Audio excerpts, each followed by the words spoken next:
Good evening. Time for the news. I'm your host for tonight, Catboy News in the news. In response to the mass shootings in Florida last week, children at today's walkout protest suggested changing the name of school to Uterus. That way Republicans might actually give a shit when children die inside them. Oh my God. That's wrong.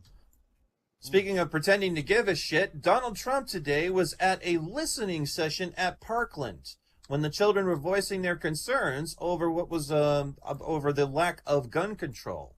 In this photo, you can actually see Donald Trump is holding notes as to what he was supposed to respond to when children voice their concerns. One of them is, "I hear you." You see that at the very bottom. "What would you like me to know most about your experience?" But the most disturbing thing is he's got the number 45 actually printed on his sleeve to remind him which president he is.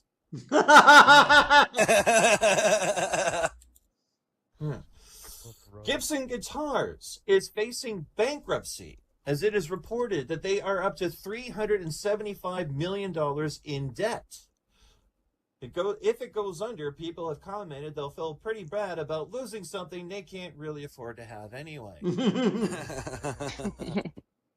However, the president of the company says he feels awfully confident that some middle-aged billionaire type will bail the company out of trouble.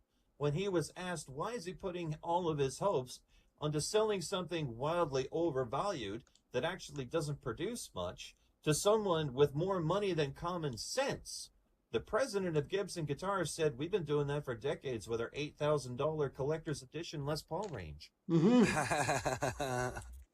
That's a real thing, by the way, if you want to look it up. Like you're wondering, why are they going bankrupt? You sell guitars for $8,000 and they're shit.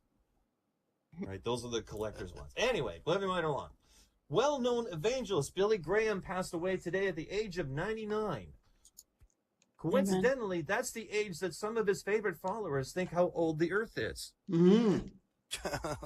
Billy Graham was known as the preacher to the presidents, as he has prayed with every single U.S. president since Truman.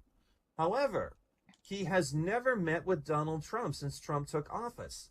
Last year, when he was asked why didn't he meet with President Trump to possibly calm down the political rhetoric and encourage Trump to embrace his Christian side, Graham said, "I'm an evangelist, not a fucking magician." Damn. Considering these celebrity deaths happen in threes, Vegas is taking 4-1 odds that Pat Robinson is next. I put down 1,000 Linden, 10,000 Linden if they can make it happen. All right. Over the weekend, Black Panther, the movie, smashed all kinds of box office records. The largest solo superhero opening of all time.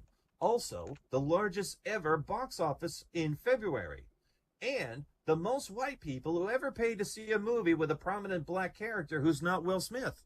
All right. Last Friday, Mueller indicted 13 Russian nationals for allegedly meddling in the 2016 presidential election, charging them with conspiracy to defraud the United States. This news caught an awful lot of people completely off guard, with the successful efforts of Mueller's office not leaking anything. It is rumored that Mueller's office is actually tighter than Mike Pence's finger when someone asked if he wanted to go see the Black Panther movie last weekend. Oh, God.